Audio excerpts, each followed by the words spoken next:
First Contact Misconceptions. The Astray survey vessel Luminous Inquiry emerged from fold space at the edge of the Sol system, its pearlescent hull capturing the distant sunlight in rippling patterns. Captain Ilara Voss stood on the command deck, her six-fingered hands clasped behind her back, as she studied the holographic display of the third planet from the star. "Preliminary assessment?" she asked, her voice melodic yet precise. Science Officer Terran consulted his data pad, the light reflecting off his silvery skin. "Class 3 Emergent Civilization, Captain. They've achieved basic spaceflight, rudimentary global communications, and show the expected technological progression curve. The consortium's developmental models predict they're approximately 200 years from achieving fold capability." Ilara nodded, satisfaction evident in the subtle shift of her cranial ridges. The Galactic Consortium had categorized and contacted over 800 species across the Orion Arm, and the process was well established. Earth represented a routine mission: identify an emerging civilization, establish diplomatic relations, and guide them into the interstellar community under the benevolent oversight of more advanced species. "Perfect. Prepare the first contact protocols," she ordered. "Cultural Integration Team, review their global communication networks and identify appropriate representatives." As the Luminous Inquiry approached Earth, the ship's advanced sensors captured and analyzed thousands of transmissions, building comprehensive models of human civilization, language, and behavior. The Astraea prided themselves on their precise scientific understanding of civilizational development, a mathematically predictable progression that had held true across countless worlds. 2 days later, the ship established orbit around Earth. Communications Officer Mira had identified the United Nations as the most appropriate global body for initial contact. The response had been swift. Humans were surprisingly adaptable to the concept of extraterrestrial life, Ilara noted. A contact site was being prepared in Geneva. "Something curious in the data, Captain." Terran interrupted her preparations, his normally confident tone tinged with confusion. "What is it, Science Officer?" Ilara asked, fastening her ceremonial contact vestments, flowing robes embedded with bioluminescent markers, denoting her rank and authority. "I've been analyzing their scientific transmissions, particularly their mathematical and physical theories." Terran projected a series of equations. "These formulations for quantum gravity are remarkably sophisticated for their technological level. According to the developmental model, such insights typically emerge at least 500 years after achieving space travel." Ilara dismissed his concerns with a gentle wave. "Minor anomalies are common, Terran. Some species develop theoretical understanding ahead of practical application. The Nervali conceptualized warp theory a millennium before they built their first interplanetary craft." "There's more," Terran persisted. "Their historical records contain references to advanced knowledge that was subsequently lost: architectural techniques, metallurgical processes, astronomical calculations that far exceed what should be possible at their historical stages of development. Document the anomalies for the cultural analysts," Ilara said, her attention already shifting to the upcoming ceremony. "Every species has its quirks." The diplomatic shuttle descended through Earth's atmosphere, the Geneva Contact Facility coming into view. A hastily constructed but impressive structure of steel and glass, surrounded by the flags of Earth's nations. Captain Ilara led her team through the landing procedures, mentally rehearsing her carefully crafted speech about the consortium's benevolence and the gift of accelerated technological advancement they offered humanity. Dr. Sarah Chen, Earth's chosen representative, waited on the platform as the alien shuttle settled onto the landing pad.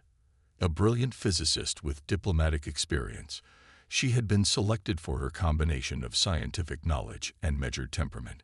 Beside her stood representatives from the world's major powers, their faces composed but betraying their awe and anticipation. The shuttle's door irised open, and Captain Ilara emerged, her tall, elegant form towering over the human delegation. Her silvery skin caught the sunlight, and her ceremonial robes shifted in colors that seemed to exist beyond the normal human visual spectrum. "People of Earth," she began, her voice translated through devices provided ahead of their arrival. "The Galactic Consortium welcomes you to the interstellar community. We have observed your development with great interest and offer guidance to accelerate your technological progress by centuries." A holographic display materialized behind her, showing Earth's developmental curve, from the first radio broadcasts to their current space exploration efforts. As is our custom with emerging civilizations, we offer mentorship and advanced technology. In exchange, we seek resource rights and cultural integration into the consortium of 600 sentient species. Dr. Chen stepped forward, her expression respectful but measured. "Captain Ilara, Earth thanks the consortium for this generous offer. Before we proceed, perhaps you would be interested in visiting some of our historical and scientific institutions. Understanding our past may help you better evaluate our present." Ilara nodded graciously, though inwardly she found the suggestion unnecessary. The consortium's developmental models were rarely incorrect, and Earth clearly fit the pattern of a young species taking its first tentative steps into the cosmic community. The following day, Ilara and Terran found themselves in the British Museum, following Dr. Chen through galleries of ancient artifacts. The human scientists stopped before a glass case containing a complex arrangement of bronze gears and dials. "This is the Antikythera mechanism," Dr. Chen explained. "Discovered in a shipwreck, it dates to approximately 100 BCE, over 2,000 years ago. It's an astronomical calculator of remarkable precision." Terran activated his scanner, his expression shifting from polite interest to genuine surprise as he analyzed the device. "This mechanism incorporates astronomical principles that align with calculations developed during our species' fourth scientific epoch. The gear ratios account for planetary movements with precision that shouldn't be possible without advanced observational equipment." Ilara examined the device more closely. "A curious anomaly." "Certainly." "Not an anomaly," Dr. Chen corrected gently. "One example among many. Please, follow me." Throughout the day, the human scientists led the HFY delegation through museums and archives, presenting artifacts that defied the consortium's developmental models. Sanskrit texts containing surgical procedures that wouldn't be rediscovered for millennia. Ancient star charts accurate to within seconds of modern calculations. Megalithic structures built with engineering precision that predated industrial tools by thousands of years. "I don't understand," Terran finally admitted as they examined Egyptian architectural plans. "According to our models, these achievements shouldn't exist alongside the technology level of their time." Dr. Chen's expression was thoughtful. "Human history isn't linear, Captain Ilara. We advance, we fall, we forget, and we rediscover. The Library of Alexandria burned. The Roman Empire collapsed. The Dark Ages descended. Knowledge was lost, only to be painfully reconstructed centuries later." That evening, aboard the luminous Inquiry, Ilara received an encrypted transmission from the Consortium Council. The holographic form of Elder Nyx materialized, her ancient features set in grave lines. "Your preliminary report is troubling, Captain," the Elder stated without preamble. "If humans represent a new pattern of development, our entire classification system requires revision. The implications extend beyond Earth." "The evidence is difficult to dismiss," Ilara admitted. "Their history shows multiple periods of advancement followed by regression. They've achieved sophisticated understanding, lost it, then regained it repeatedly. It contradicts our fundamental models. Determine if this pattern is unique to Earth or if we've overlooked it elsewhere," Elder Nyx commanded. "Priority Alpha classification. Additional research vessels have been dispatched to support your investigation." After the transmission ended, Terran entered Ilara's chamber, his arms filled with data crystals containing scans of artifacts from civilizations across Earth. "Captain, I've identified something remarkable," he announced, excitement overriding protocol. "I'm calling it the human anomaly. The tendency for advancement to occur in explosive bursts rather than steady progression. He activated a holographic display showing human technological development over time. Unlike the smooth upward curve of typical consortium models, the human progression resembled a jagged mountain range. Sharp ascents followed by precipitous declines, only to rise again centuries later.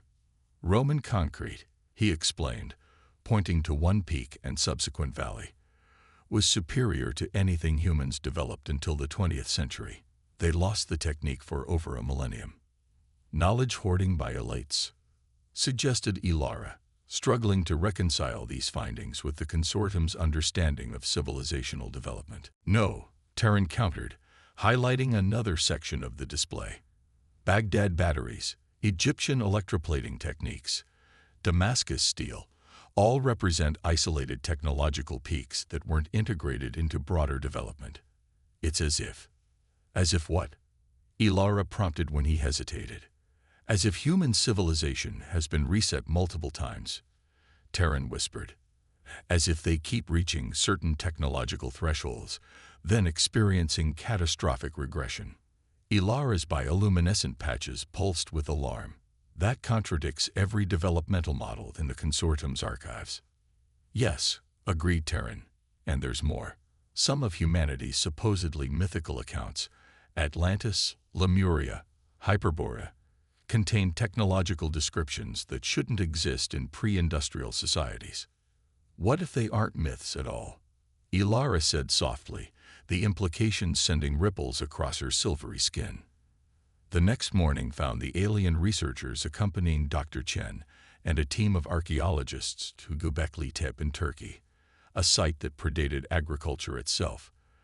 The ancient stone pillars carved with animal reliefs stood in concentric circles, a temple complex built by people who weren't supposed to have the capacity for monumental architecture. This site is approximately 12,000 years old, explained Dr. Hassan, the excavation director. When it was first discovered, it upended our understanding of prehistoric human capabilities. Hunter-gatherers weren't supposed to build structures of this complexity. Why here? Asked Ilara, surveying the barren landscape. That's part of the mystery, Dr. Hassan replied. This area was lush when the monuments were constructed, but more curious is how they were built at all. The pillars weigh up to 20 tons, and we found no evidence of draft animals or wheels at this point in human development. Terran assembled a quantum resonance scanner, stretching it over one of the largest monoliths. This device can detect atomic-level tool marks and determine how materials were shaped, he explained, activating the device. The web began to pulse with blue light, spreading over the ancient stones. Suddenly, alarms blared from the alien equipment. Terran rushed to a display panel, his color shifting to pale shock. Impossible, he muttered, running the scan again. These pillars were cut with precision that matches modern laser technology. The edges show micro-patterns consistent with vibrational cutting tools, not stone hammers. You're suggesting prehistoric humans had advanced technology? Dr. Chen asked, her voice steady despite the revolutionary implication. The evidence is conclusive, admitted Ilara, studying the display. But there's more. The mathematical ratios in the monument's placement align with gravitational wave patterns we only discovered a century ago. As the day progressed, the team used ground-penetrating radar enhanced by alien technology to identify a chamber beneath the central complex that had eluded previous surveys. Something's blocking our standard scanning frequencies, Terran reported, adjusting his equipment, a material with properties similar to our shield technology. By mid-afternoon, archaeologists had carefully removed enough earth to reveal a sealed entrance. Ancient symbols similar to those on the pillars surrounded a circular door made of an unfamiliar black substance. Carbon dating places this door at the same age as the surrounding structure, Dr. Hassan announced, his voice trembling with excitement. But the material, it's not stone or any metal known to ancient metallurgy. Ilara passed her sensory appendage over the surface. It's a carbon-titanium composite. We use similar materials in our deep space vessels. As the team prepared to open the sealed chamber, Dr. Chen's satellite phone rang. It was her colleague from an underwater excavation near Cuba, the connection breaking up over the distance. "Sarah, you need to see this." Found structures dating back to the last ice age. Technology. Actual technology. Storm clouds gathered on the horizon as the team worked to decode the symbols surrounding the ancient door, lightning illuminating the prehistoric stones that suddenly seemed less mysterious and more ominous, the remnants of a civilization that had anticipated its own demise. The forgotten legacy. The sealed chamber beneath Göbekli Tepe refused to yield its secrets easily. For 3 days, the joint human Astraea team worked to decipher the complex symbols surrounding the door, while additional experts arrived from both Earth institutions and consortium vessels now in orbit. "It's not just a warning," Terran announced on the 4th morning, his scanning equipment projecting holographic translations above the ancient text. "It's a record keeper, a message to future generations." Dr. Chen leaned forward, her eyes reflecting the blue light of the alien technology. "What does it say?" "The knowledge contained within is preserved for the next cycle of humanity, after the waters recede and the fires die." Terran translated, his voice hushed with awe. "We were not the first. You will not be the last. The stars remember what the Earth forgets." Captain Ilara's communicator chirped with an incoming transmission from the luminous inquiry. Similar chambers had been discovered at sites across Earth, beneath the Giza Plateau in Egypt, under the ancient city of Mohenjo-Daro in Pakistan, in submerged structures off the coast of Japan, all bearing identical symbolic patterns, all dating to roughly the same period, approximately 12,000 years ago. "It's a global network," Dr. Hassan breathed, the implications staggering. A deliberate attempt to preserve knowledge across a catastrophic event. The material analysis of the door finally yielded results, a composite material that shouldn't have been possible to create with prehistoric technology. More surprising was the locking mechanism, not mechanical but responsive to specific harmonic frequencies. When the team broadcast the correct resonance pattern, derived from the mathematical ratios of the stone pillars above, the door silently swung inward. Cool, dry air rushed out. The chamber had been hermetically sealed for millennia. Lights activated automatically as they entered, illuminating this circular room with walls covered in the same symbolic language that surrounded the door. "Self-sustaining power source," Terran muttered, scanning the illumination system. "Similar to our quantum flux technology, but the engineering approach is different."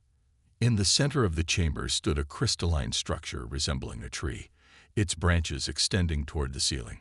Each branch terminated in what appeared to be a data storage unit, glowing with soft blue light. "It's a repository," Ilara realized. "A library."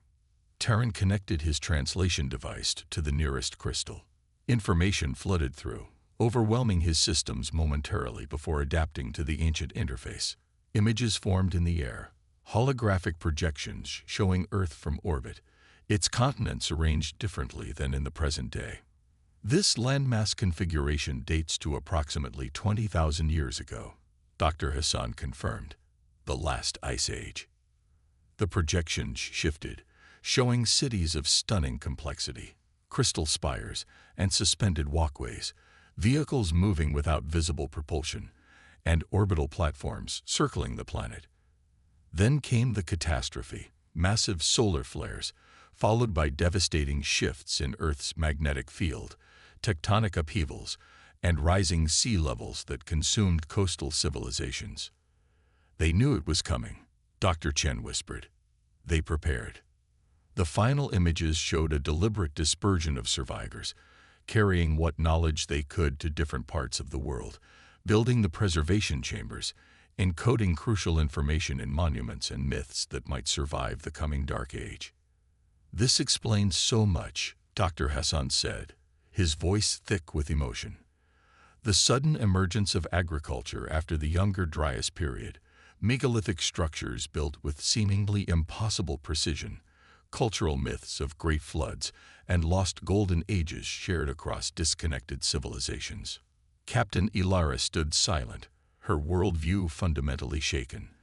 The consortium's developmental models, the certainty with which they classified and approached emerging civilizations, all based on an incomplete understanding of how intelligent species might evolve. "Your history isn't just cyclical," she finally said. "It's resilient. Your species doesn't just advance, it recovers." Over the following weeks, similar repositories were accessed around the world. The knowledge they contained was fragmentary, each site preserving different aspects of the lost civilization's understanding. But together they painted a picture of a global culture that had achieved technological sophistication comparable to the consortium's current level over 20,000 years ago. Aboard the Luminous Inquiry, now joined by 5 additional consortium research vessels, Captain Ilara prepared her report for the Council of Elders. The implications extended far beyond Earth. The consortium's entire approach to classification and contact would need revision. "The human pattern may not be unique," Terran suggested, compiling data from thousands of world catalogs. "We've identified 23 species that showed similar developmental anomalies, but we dismissed them as statistical outliers." "We've been arrogant," Ilara admitted, "assuming that all intelligent species follow a single developmental trajectory. The universe is more complex than our models." A transmission request from Earth interrupted their discussion. Dr. Chen appeared on the holographic display, her expression both excited and grave. "We've made an additional discovery," she announced without preamble. The repositories contained star maps, coordinates for systems visited by the ancient civilization. "One of these systems matches the coordinates of your consortium homeworld." Ilara felt her heart skip simultaneously. "That's impossible. Our historical records go back 12,000 years. There's no mention of contact with Earth species." "The contact predates your recorded history," Dr. Chen explained. "According to the repository data, it occurred approximately 25,000 years ago." "Captain Ilara, we may have met before." The implications cascaded through Ilara's mind. If Earth's ancient civilization had contacted the Astraea homeworld before the consortium's historical records began, what did that mean for the established hierarchy of galactic civilizations? Had Earth influenced the early development of what would become the dominant power in this sector of the galaxy? 2 months after first contact, the Consortium Council convened an extraordinary session. The developmental classification system that had guided their interactions with new species for millennia was being fundamentally reconsidered. Captain Ilara presented her findings, concluding with a recommendation that shocked many of the assembled elders. Earth should not be approached as an emerging civilization to be guided, but as a redeveloping civilization to be welcomed as equals, she stated. Their current technological limitations are temporary, a phase in their recurring pattern of advancement, collapse, and renewal. Elder Nyx leaned forward, her ancient features grave. "Your evidence is compelling, Captain, but the implications are troubling. If civilizations can rise, fall, and rise again, our entire understanding of developmental progression requires revision." "Perhaps that's necessary," Ilara suggested. "Perhaps progress isn't always linear. The humans have demonstrated remarkable resilience, rebuilding knowledge from fragments, rediscovering principles their ancestors once mastered. There's something profound in that capacity for renewal." The debate continued for days, but the evidence was irrefutable. Earth's history demonstrated a pattern previously unrecognized in the consortium's understanding of intelligent species development. Catastrophic collapse followed by renaissance, knowledge lost and painstakingly rediscovered, civilizations buried beneath the sands of time, only to be rebuilt anew. When the Luminous Inquiry returned to Earth orbit, Captain Ilara requested a private meeting with Dr. Chen at the Geneva facility. "The consortium has revised its approach," Ilara explained. "We no longer offer to guide Earth's development, but to engage as equals in knowledge exchange. Your civilization's path is unique, and older than we initially understood." Dr. Chen smiled. "We suspected as much. Humanity has always sensed that our story was more complex than our fragmented records suggested. The myths of Atlantis, the legends of advanced ancient knowledge, they were echoes of truth, distorted by time. There's one more thing, Ilara added, producing a small crystalline device. We've been analyzing the star charts from your repositories. 3 of the systems indicated contain planets with evidence of civilizational collapse similar to Earth's pattern. We believe your ancient ancestors may have established colonies that experienced similar catastrophes. Dr. Chen accepted the device, her expression solemn yet hopeful. Then perhaps it's time for a reunion. As Ilara prepared to return to her ship, she paused at the facility entrance, gazing at the sunset painting Earth's sky in brilliant oranges and purples. The consortium had arrived expecting to find a young civilization taking its first steps into the cosmic community. Instead, they had discovered an ancient species on its way back from a fall, a resilient civilization that refused to stay buried beneath the weight of catastrophe. Humanity's path forward wouldn't follow the consortium's models. It would forge its own way, carrying the legacy of cycles past. And perhaps, Ilara reflected, the consortium had much to learn from a species that knew how to rise from its own ashes, again and again, reaching for the stars with undiminished determination. Until we meet again, she murmured to the sunset, knowing that humanity's journey was just beginning. Once more, retry.